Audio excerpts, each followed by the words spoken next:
This is the Mac Studio. Would you spend up to $10,000 on this box? Or would it be worth saving your money and going with an alternative? In this video, we're gonna be talking about the design, ports, specs, and everything you need to know about the Mac Studio. And at the end, I'll be sharing some of my conclusions, so stick around for that.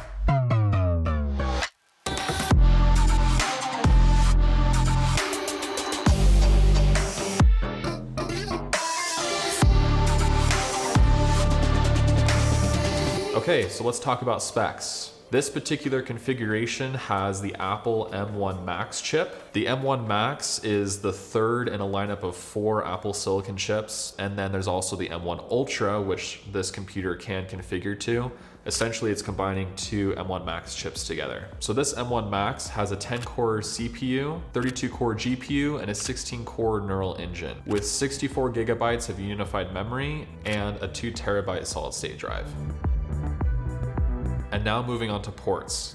It has 2 USB-C ports, 1 SD card slot, 4 Thunderbolt 4 ports, 2 USB-A ports, 1 HDMI port, 1 10 gigabyte Ethernet port, and 1 3.5mm headphone jack. This computer is built for professionals. Specifically for me as a filmmaker, I really appreciate having lots of ports. So the USB-C ports and USB-A ports, because some of my cords are outdated and they're the USB-A. It's really nice having the headphone jack so I can put my high impedance headphones on, but also just an SD card slot. Like, we're constantly filming run and gun content and need to immediately upload that to our computer. This is really nice that Apple's bringing back some of those ports that professionals like I as a filmmaker really appreciate. So the Mac Studio is essentially like 2 Mac Minis were kind of sandwiched together, and it has that 7x7 footprint. It's really nice because it has the fans at the top, which will blow cool air throughout all the components. This helps everything work smoothly, and the fan noise is actually very, very minimal. Recently, I've been working on some really intense video editing tasks.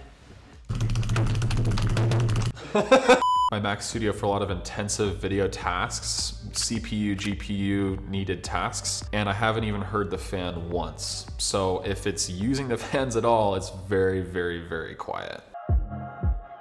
So this is the brains behind the whole computer, but we also have the face of the computer, which is the studio display. This display is very similar to the old iMacs. It's a 27-inch 5K Retina display with 600 nits of brightness, IPS LCD screen, 60 Hertz, E3 color, True Tone technology, and an entire A13 Bionic chip powering everything on the inside. It has a 12 megapixel ultra-wide camera, which makes it really nice for FaceTime, Zoom calls, and it also has center stage, which means essentially when you're on your Zoom call or your FaceTime, as you're moving around, it's gonna follow your face throughout the room. It has high fidelity 6-speaker system with force canceling woofers. I love this feature, especially when you're watching movies, listening to music while you're working, or just playing back video through the speakers itself, because it almost has a sense of surround sound. It's not perfect, but for just a display, it's really cool. It has 3 USB-C ports, one of those being a Thunderbolt 3 port. And this particular display has a tilt adjustable stand, so it can tilt forward or backwards. There's also a height and tilt adjustable stand where it can go up and down as well. Just depends on the type of setup that you need for your studio. Now we're gonna move into price. So let's say you wanted just the very base model. You could get the M1 Max chip, which would have the 10-core CPU, the 24-core GPU, and the 16-core neural engine. Then you get the baseline of 32 gigabytes of unified memory, which is more than enough for most creators, and 512 gigabytes of storage. This would run you about $2,000 for the baseline, and that's just for the studio itself. Let's say you wanted to get the studio display, which would be just the standard glass and the tilt adjustable stand, as well as the keyboard and the mouse. Then you'd be looking around $3,900. If you wanted to completely max out and go ultra mode on this computer, for the M1 Ultra with the 20-core CPU, 64-core GPU, and 32-core neural engine, plus the 128 gigabytes of unified memory and an 8 terabyte solid state drive, you'd be looking at around $8,000 just for this box. Then if you wanted to include the display with the upgraded nano texture glass, the height and tilt adjustable stand, and the keyboard and mouse, it would be over $10,000. Is this box really worth that?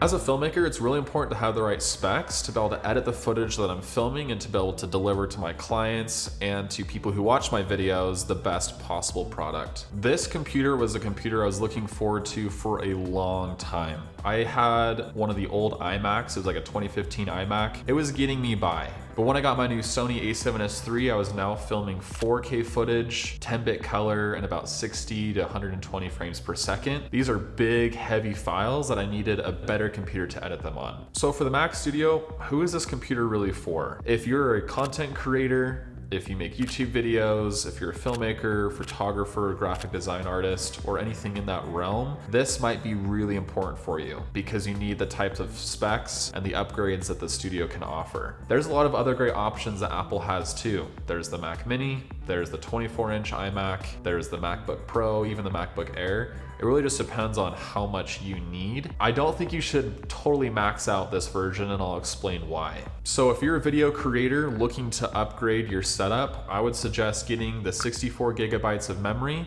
I have had no issues scrubbing. The export times are crazy. I would also suggest getting a terabyte to 2 terabytes of hard drive space. That way you can store some assets on your computer, but then also have your external hard drive space as well. And then when it comes to which chip, the M1 Max is more than enough. So save your money. You don't need the Ultra unless you're doing something CPU and GPU intensive. I have absolutely loved this computer. I waited a long time for a more professional upgraded computer in the Mac lineup, and I'm really grateful that Apple provided this for us. Let me know your thoughts below. Do you have the Mac Studio? Are you working with a different type of Apple computer?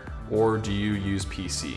All right guys, that's all I have today for the Filmmaker's review of the Mac Studio. If you guys enjoyed this video, please hit the subscribe button and turn on post notifications. And that's all I got for you guys today. Peace out.